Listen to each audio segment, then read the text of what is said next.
आज बहुत से लोग ये कहते हैं कि हमें नामदान मिल गया है, तब भी हम दुखी रहते हैं। नामदान मिलने के बाद भी हमारा मन जो है हमेशा परेशान रहता है, दुखी रहता है।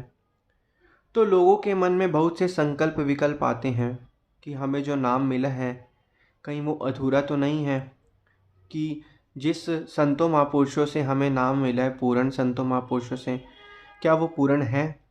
लोगों के मन के अंदर बहुत से विचार संकल्प विकल्प आते रहते हैं और इस कारण क्या होता है, नामदान मिलने के बावजूद भी वह हमेशा ही दुखी रहता है, अशांत रहता है, चिंताओं के अंदर रहता है।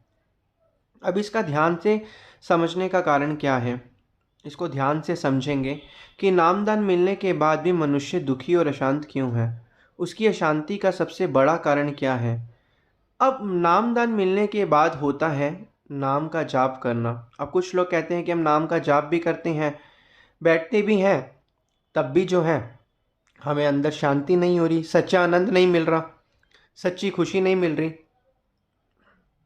तो अब क्या किया जाए जिससे सच्चा आनंद और सच्ची खुशी मिले।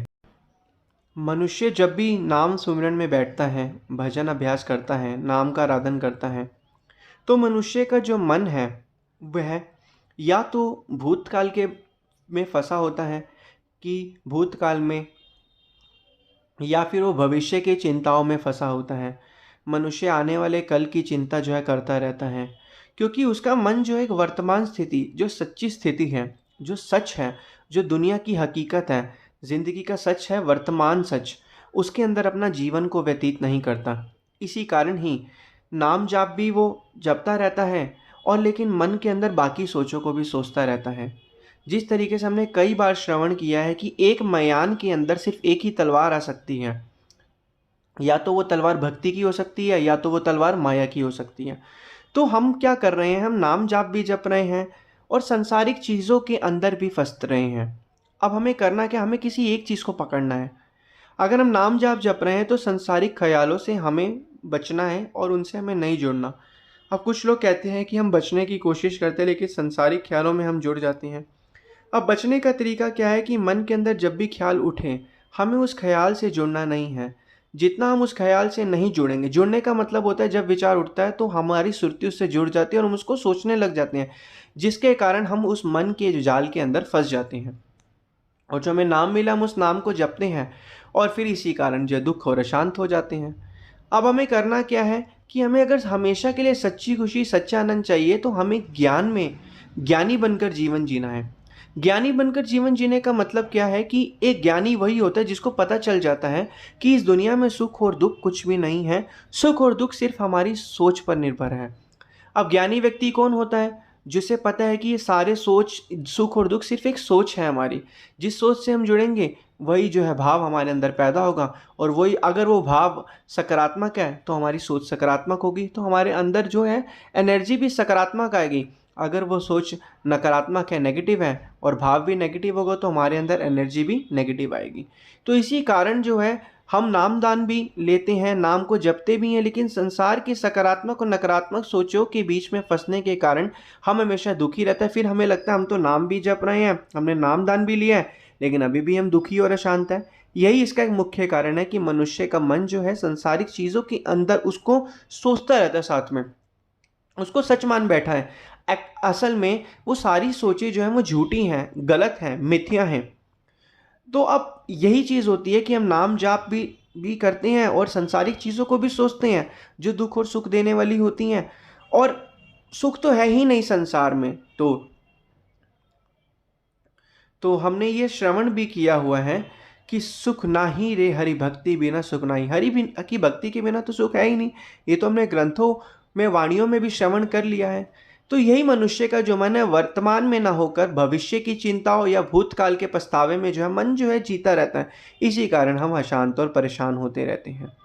दूसरा मुख्य कारण क्या है, मनुष्य, हर एक मनुष्य को आज इस संसार में किसी न किसी प्रकार का दुख है। किसी को नौकरी जाने का दुख है, किसी का बिजनेस व्यापार नहीं चलता उसे उसका दुख है, किसी को संतान प्राप्त नहीं होती उसे उसका दुख है, किसी को यह डर लगता है कि मेरी संतान कैसी निकलेगी उसे उसे दुख है, किसी को माता पिता को लगता है कि हमारी संतान कैसे, उनको उसका दुख है। और बच्चों को लगता है हमारे माता पिता कैसे, उनको उसका दुख है। किसी को अपनी पढ़ाई का दुख है, किसी को अपनी कमाई का दुख है, किसी को अपने शरीर के अंदर जो रोग है उसका दुख है, किसी के अंदर जो है मन अशांत है उसे उसका दुख है। इस जीवन में, इस संसार में मनुष्य, हर एक मनुष्य के साथ कोई ना कोई दुख जो है जुड़ा हुआ है, और वो मनुष्य उस दुख के साथ अपना जीवन व्यतीत कर रहा है। ना समझते हुए, नादानी में अज्ञानी बनकर, उसे पता ही नहीं कि यह चीज़ें तो सब मिथ्या हैं। तुम खुद अनुभव करके देखो कि इस बहुत साल पहले जब हम छोटे थे, आज से कुछ साल वर्ष पूर्व की बात करें, जो विचार हमें तब परेशान करते थे वो विचार हमें आज परेशान नहीं करते हैं। और उस समय जब हम थे, उस समय जो विचार हमें उससे पिछली बरी के विचार परेशान करते थे, वो विचार हमें उस समय परेशान नहीं करते हैं। तो इस बात की भी क्या गारंटी है कि जो हमें आज विचार परेशान करे तो आने वाले समय में वो विचार हमें परेशान करेंगे। विचार कुछ नहीं है, हमने ही विचार को बढ़ावा दिया। बढ़ावा कैसे दिया? विचार तो आया, विचार बनकर।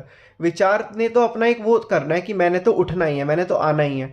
हमने उससे जुड़कर उसको एनर्जी दे दी। विचारों में शक्ति नहीं होती। विचारों से जब हम जुड़ते हैं तभी हम उन्हें शक्ति प्रदान करते हैं, और शक्ति प्रदान से वो भावनात्मक रूप से हमसे जुड़ जाते हैं, और जुड़ने के बाद हमसे जो है शारीरिक रूप से हमसे वो कर्म करवाते हैं। फिर कर्म करने के बाद पता चलता है कि हमारा कर्म वो सही है या गलत है। विचार अगर सही होगा तो कर्म भी सही होगा, विचार अगर गलत होगा तो कर्म भी गलत होगा। यही एक कारण है कि मनुष्य नाम को जपता भी है, जपता भी रहता है, महापुरुषों की आज्ञा और मौज में जाता भी रहता है, लेकिन साथ साथ वो संसारिक चीजों को भी अपने मन के अंदर बसाता है। इसी कारण ही वो दुख और अशांत में जीवन व्यतीत कर रहा है। और ये उसकी सबसे भारी भूल है कि वो अज्ञानी बन चुका है। ज्ञान प्राप्त करने के बावजूद भी जो अज्ञानी होता है वही सबसे बड़ा अज्ञानी है। अब ज्ञान प्राप्त होने के बाद हमें एक जो है अवेयरनेस के साथ, जागरूकता के साथ जीवन जीना, अपने आप को समझाना है कि जो भी विचार चल रहे हैं ये विचार सिर्फ एक मिथ्या है, सिर्फ मुझे धोखा देने आए हैं। ये विचार असल में सच नहीं है। असल में सच वो होगा जो आपके साथ अभी हो रहा है या हो चुका है। जो अभी आने वाले समय में जो भी होगा वो असल में सच होगा। आने वाले समय में कुछ और जो नहीं हो सकता उसको आप अभी सोच रहे हो कि वो हो जाएगा, तो वो सच कैसे होगा? क्योंकि वो हो जाएगा, श्योरिटी नहीं है उस चीज़ की, प्रोबेबिलिटी नहीं है उस चीज़ की, पॉसिबिलिटी नहीं है उस चीज़ की। पॉसिबिलिटीज से हम खेल रहे हैं उस चीज़ को, जो होना ही नहीं वो उसका कैसे पता चलेगा? अब आपको पता है कि भूकंप आएगा, हाँ, कब आएगा? कल आएगा, जब मर्जी आ जाएगा। हमें थोड़ा ना पता है भूकंप कब आएगा। हम ये सोचते रहे कि भूकंप आएगा आएगा, उस चक्कर में हम अपना वर्तमान भी खराब कर दें। जब आना होगा वो आ जाएगा। तो इसी प्रकार भविष्य में जो चीज़ें हम सोचे जब वो होनी होगी वो होकर ही रहेंगी, उसे आप रोक नहीं सकते। जो होना है वो होके ही रहेगा। तो आप कर क्या सकते हो? जो हमारा वर्तमान है, आज का वर्तमान ही हमारा आगे भविष्य तय करता है।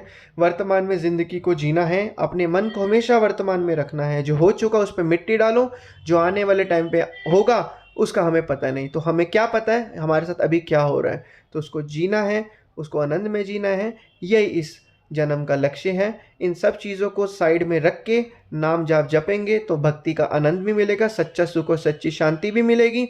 और दूसरी चीज़, मन के अंदर बाकी विचारों को अब नहीं आने दोगे तो मन अपने आप ही पूरा का पूरा भक्ति में और नाम सिमरन में लगेगा।